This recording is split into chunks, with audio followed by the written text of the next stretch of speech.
Hey everyone, so this video is going to be a little bit different. There's going to be no building today because somebody has already gone and done the building for us. So a subscriber has sent me a bunch of cars that they've created, and today we're going to be going through each of them. There are 11 of them, and just giving a quick overview of them, just testing them out just a little bit. Basically, I don't intend for this to be a common thing. I just wanted to do it as a once-off, or maybe if you have interesting cars to send, you could do it through my email. It's in the About section on my YouTube page, but for now, we're just going to go check out some of the cars. So the first one that we're going to be looking at is called the Corsair.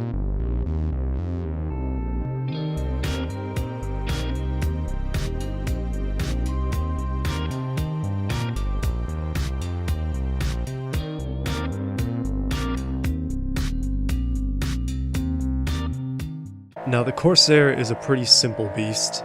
It's a 3-liter boxer engine. Oh goodness, it is interesting to drive, I will say. I'm having an interesting time about it. But let's look at the looks first. So it's more of a classic style, an older look for sure. One thing that I like these days is that automation is exporting the exhaust pipes so that they actually route all the way to the tips now, which is really cool. But I really like the look of this guy's cars, and you'll see that throughout the video that he really puts a lot of detail into things, and it comes out nicely. And also he really likes the color red, but you'll see that soon. Let's just drive around a little bit and get a feel for this car just to see what it's like. Most of these cars, I've tested them all already, but they're very well balanced. This one is no exception to that rule. This is a very well balanced car. Coming around a corner, big old drift there. I think it's rear wheel drive, I'm not 100%, but let's go up the windy road up top and see what we can do regarding handling. So the boxer engine gives it a nice low center of gravity, which is nice, but we can just fly around the corners. Oh goodness. Fly right into the trees. As I was saying, we can fly around the corners, hit the apex, and just, oh my goodness, slide off into some rocks. Okay, I must have a disclaimer here that it's me that's bad at driving, okay? It's not the cars. The cars are good. I'm just bad at driving them. Considering how much time I've spent in this game, I really should be better at driving cars. I don't know. I will work on that as this video progresses, but this is a good way to start. This is a nice balanced car. Good drifting, good cornering. It's got a decent amount of power. It's a 3-liter boxer, so it's a pretty big boxer. Yeah, that's a good place to start. So next on the list is the Umbra.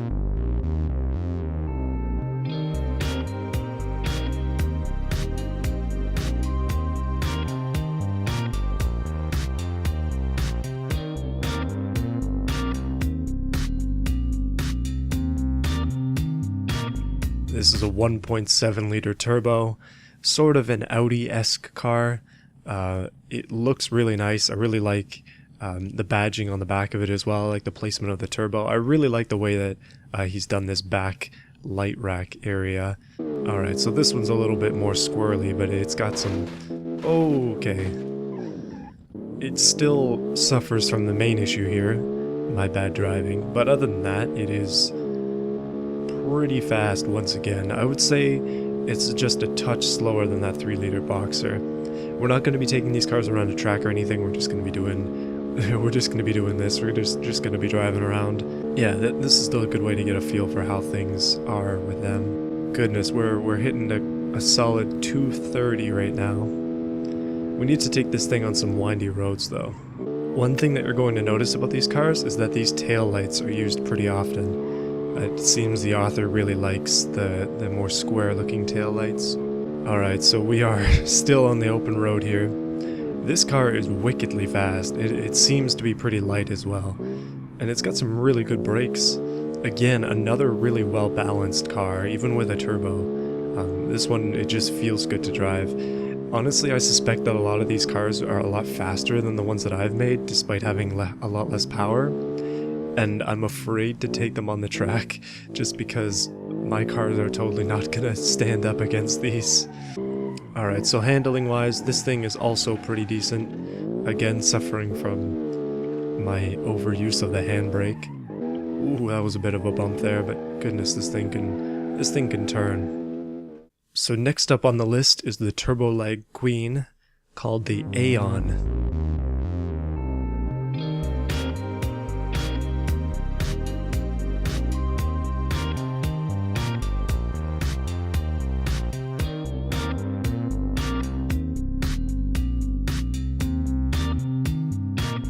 This one is in the same body style as my ultralight max downforce car. Well, I think he's done a better job with the back than I did, for example, but opting to add some vents to the grille. I really like the front end of it as well. This body style is really light, but it's super good for a race car. Now the reason I'm calling it the Turbo Lag Queen is because I tested this earlier and he also warned me about it. But my goodness, this thing has some serious turbo lag. I wish I could demonstrate it if I was not crashing. But essentially you hit the trigger and it just... It takes off a little bit, but then it just explodes at some point. So I have to be careful because otherwise it'll send me careening off into a ditch. And, well, obviously I don't want that. Or I could just keep hitting rocks. This is another car that I feel is well balanced. Not quite as well balanced as the previous two, but still, very, very well balanced overall. It's a pretty decent... Oh, goodness. Okay, so I'm able to keep it under control just a little bit. It's got some pretty solid brakes on it to keep you... Oh no! to keep you from sliding off of things as I have been. I just haven't been using those brakes correctly. Oh, that was the turbo lag there. I feel that this car, as soon as it hits that turbo, like it hits the max boost, it just swerves to the side. Every single time it happens. Like, you see there, it was pulling hard to the right, and there wasn't much I could do about it. Overall, I like this one a lot. I like the look of it.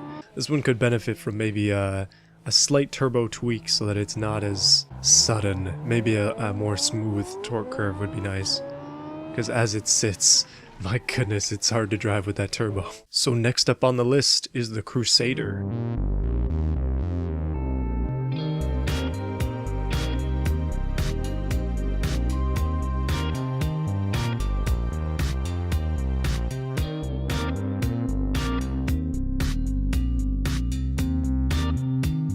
This is a bus with 750 horsepower. Again, wickedly fast. No turbos, but its handling is real bad.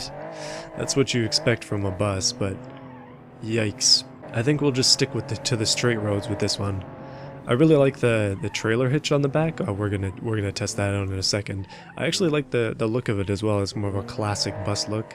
I keep seeing this fender be used. Seems to be a staple of his pretend company. As well as the symbol here, you'll notice all the cars have the same symbol. And all of them except for one are red. This bus is a rocket, but a dangerous one because it doesn't stop very well, and it doesn't really corner very well either. I am struggling. Oh, it's wobbly.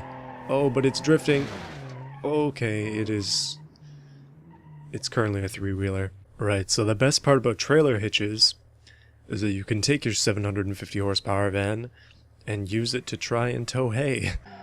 Goodness, it does not have the balance though. Oh no. Where there's a trailer hitch, there must be a trailer. That is my motto. Oh my goodness, it is hard to drive with a trailer. This van is not a good tow rig. That is just a fair warning to all of those people who are thinking about having a 750 horsepower van and using it to tow hay. Overall, this van is a little nuts. So next up on the list is the Vortex.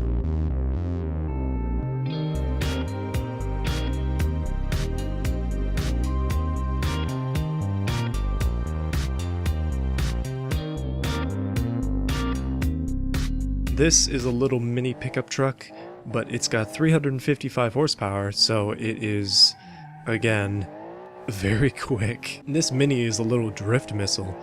It is, oh, dangerous, but quite fast. It's pretty easy to just have this thing slide around a corner. Let's see if we can get one. And a big one right there. Oh no! hitting the curb like an amateur. You'll notice again with this one that it is indeed red. It also has similar lights to the van, but this classic style, it holds up. I like the look of it. I like all the chrome as well. I don't often use chrome in my builds, so to see it in somebody else's used well, it's just good. Oh, I've tweaked the wheel, but my goodness, we've hit a sweet drift there. Oh no. Okay. The only thing this Mini is missing is a hitch, so I can pull more Minis and a better driver. One place you won't be needing to go is the gas station, because you get such good fuel economy with such a light car. But again, this thing is ridiculously fast. You can see the brakes. Ooh, yeah, they're actually holding up even under some pretty decent stress. Just driving around the city here. Gotta make this corner, otherwise we're gonna die. Oh, that was really close. Overall, this Mini, one drive shaft out the back, and still probably one of the best cars. So you'll immediately notice the difference with this one. It's called the Meridian.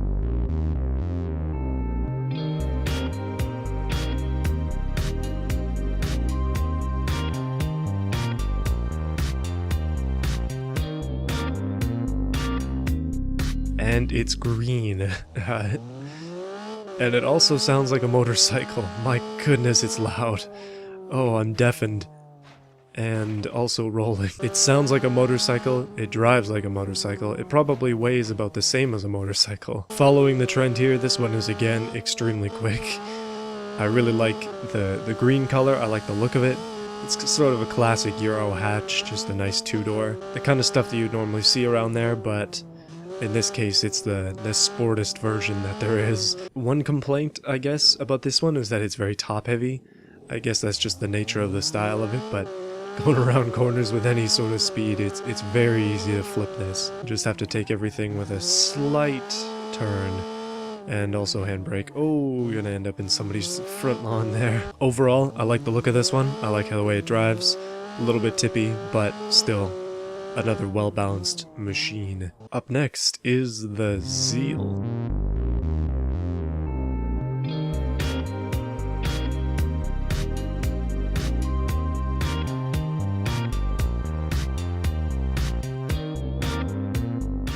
Out of all of the cars, I would say that this one is my least favorite styling-wise, but I can still appreciate what has been done here. You can see it's got carbon fiber mirrors. It's got one of those default modded front ends that I like the look of, with a lot of carbon fiber. It's sort of an NSX body, but they're not using the flip-up headlights. And on the back, it's the same rear lights that I was talking about before, the ones that are very commonly used. Now, when it comes to performance, this thing does not leave much to be desired. It is incredibly quick.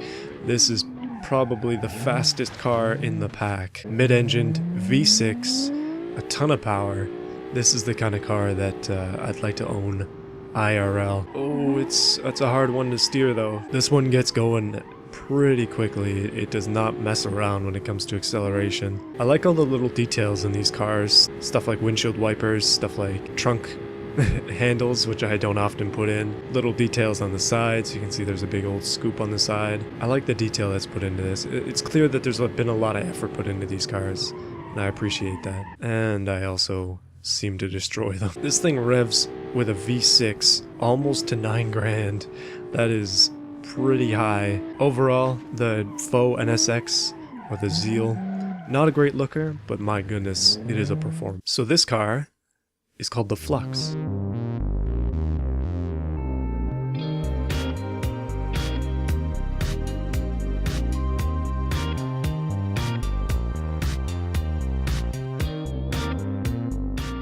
Now, I don't know if it's been named after me or not, but I'm going to assume that it is.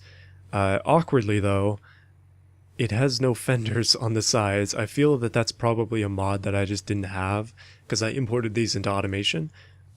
So there are lights sticking out, and the wheels stick out a lot, like a lot. I don't know if that's intended or not. Please let me know, author, in the comments. But I do like the way this one looks. I like the radical styling of it. And again, it's using those same rear lights. But yeah, even with the massively poked wheels, it's a pretty decent looking car. And now this one, its special feature is that it revs all the way to 12 grand. It's not super quick. It does have a decent amount of acceleration and decent enough top speed as well, but revving to 12 grand, not 9 grand, no. That's for babies. We were going all the way to 12 with this thing. It is quite a fun one to drive. I'm a little bit scared to turn in this car. You can see that, like, even with slight turning, it's already sliding out just slightly. One thing to notice is that there's a rear wing used as a front lip on this car. It actually looks pretty decent. I didn't think about doing that, just because I want to use the rears for the rears, but it's good creative work to mess with stuff like that. So driving around the subdivision in this little go-kart, you can see that handling is not actually its strong point, which is surprising considering how small it is. It's not the greatest handling car that there is. Some of the other ones, despite being bigger, have been handling better. I just feel that this one's just a little bit less in terms of balance, but still cool overall. Next on the list is the Conqueror.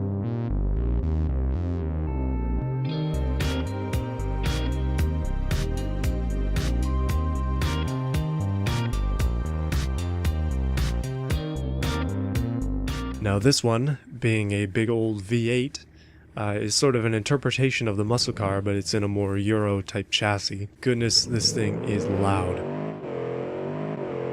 One thing that you don't normally get with big muscle cars is decent brakes, but thankfully this one does have some pretty decent brakes on it, so you can stop. Acceleration on this car is just nuts. Like, the 0 to 60 is very, very low. You can barely control it as well. I guess that's typical of muscle cars. Handling, not amazing, but again, not to be expected. When you've got a big V8 in the front, it's hard to get a decent handling setup. But when it comes to speed, just raw power, this thing has got everything you could ask for. Slight damage has been done. One thing that I did notice about these cars is that the drive shafts like to come out the sides.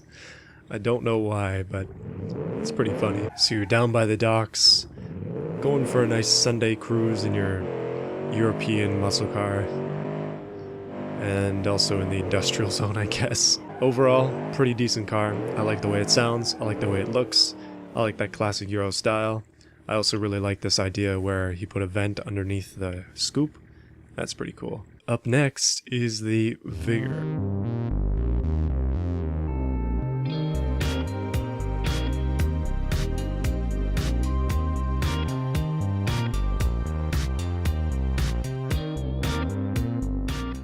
Now this car is a bit of an anomaly. It is a V8, but it's also a sports car. Most of the cars that you've been seeing today, except for stuff like the van and the last car, are not V8s.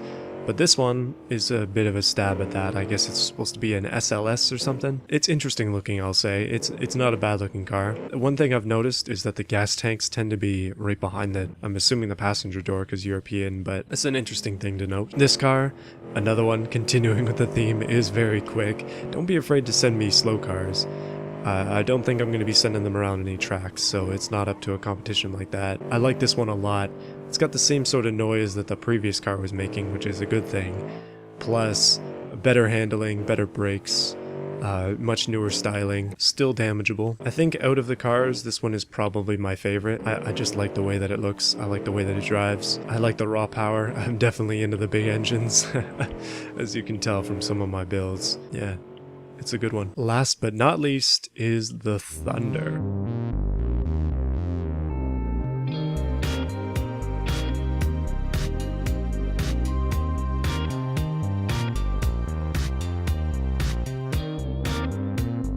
So the Thunder is a minivan, but it's a minivan with a transverse mounted 4-cylinder and a lot of power. It's kind of like you took your mom's minivan and then hopped it up a lot, because usually they have transverse 6s, but I guess in this case a 4-cylinder works because this thing is quick. It suffers from the same issue as the previous van, where the balance is not great. Oh goodness.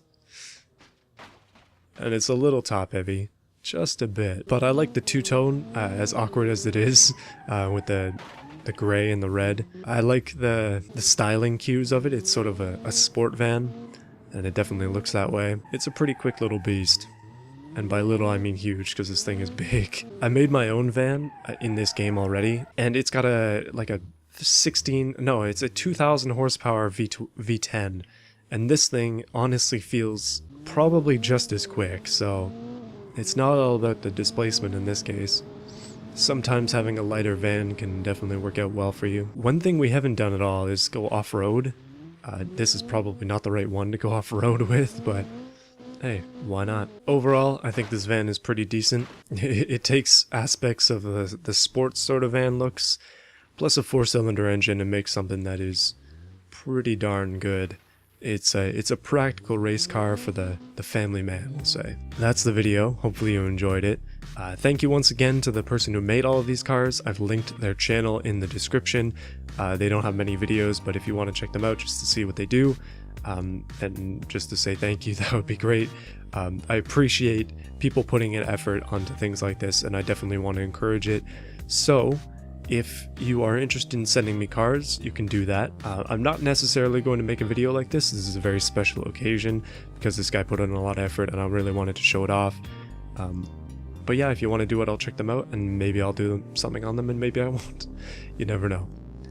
But hopefully you enjoyed this video. If you made it all the way through, be sure to subscribe because I'm going to keep making content in this sort of genre. I really like the build series that I've been doing, and I have a really good idea to sort of bring it all together. Soon I'll be not doing as many requests. I'll just do those every once in a while instead of every video. So we'll see how it goes. But yeah, make sure to like the video if you did not already, and I'll see you in a few days.